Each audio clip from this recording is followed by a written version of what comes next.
Good morning. So we have just one action item this morning and several information items for you. I'll open it. I'll open it. And I'll call the museum committee to order. And I'll remind everybody, if you have a pecuniary interest, please declare it now or further down the agenda. So we do have one action item and 4 information items. Kathy, take it away. There you go.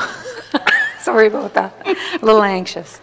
So again, we have one action item, which is our visitor policy and procedure. And while this is not one of the standards for CMOG, it is part of our policies that we do look at on an ongoing basis. And basically the policy, it was time for the review of it. We'll be reviewing all of our policies on a minimum of a 3-year standard.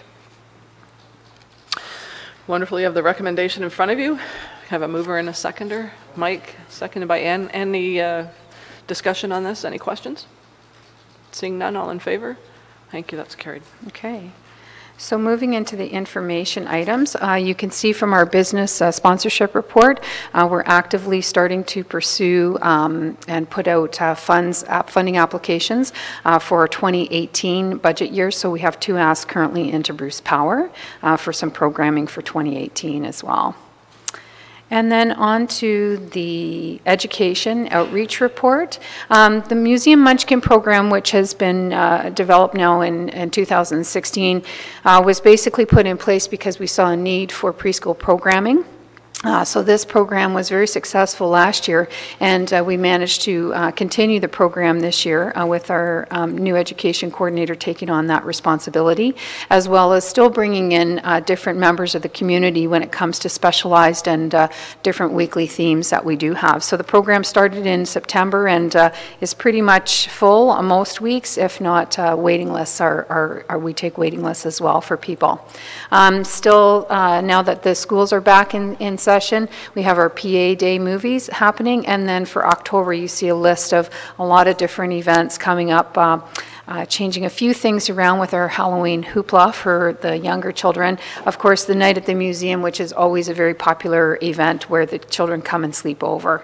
And most of these programs, a lot of the programs, we're working in conjunction with our library partners to see where and how we can deliver some of this programming together. So strong relationship with the library as well.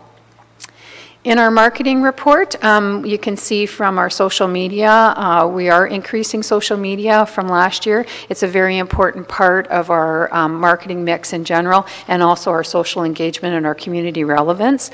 So again, with our new marketing person, she's really focused on social media and is actually running, starting to run contests and things of that nature just to get more conversation going.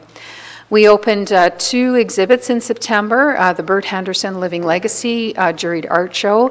Bert Henderson was the founder of the Southampton Arts School, and it was a great event in partnership with the Southampton Arts Centre.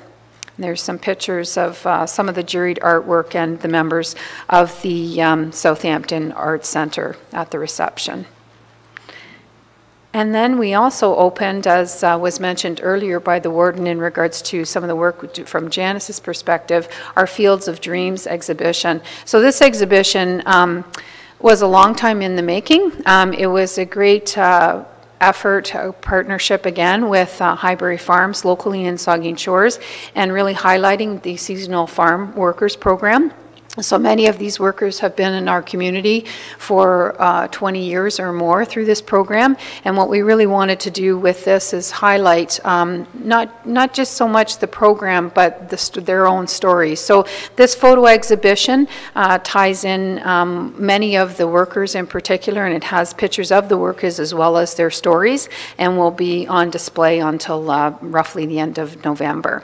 And in conjunction with that, we're also going to be doing programming around that, and we just completed our tequila tasting the other night.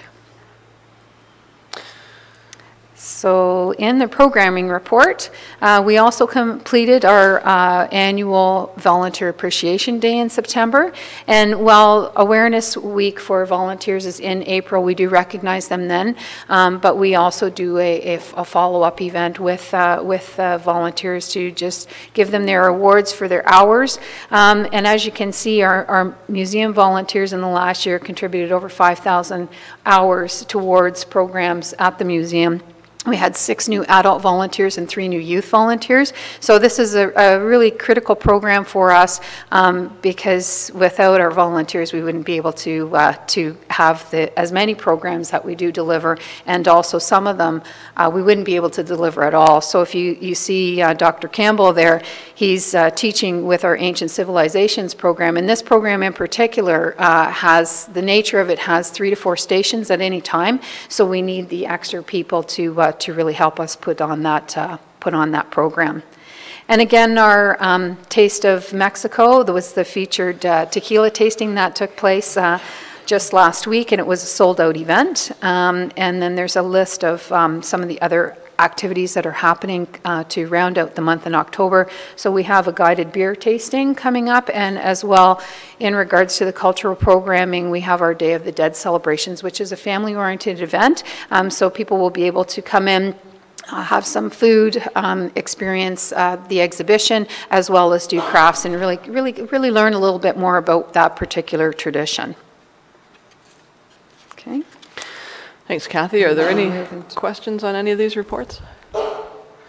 Seeing none, I think we'll have to move into closed. I have the committee move into closed meeting pursuant to Section 239 of the Municipal Act relating to a proposed or pending acquisition or disposition of land by the municipality or local board. I could have a mover and a seconder. Mitch, seconded by... thanks. All in favor? Thanks. We're in closed. Okay.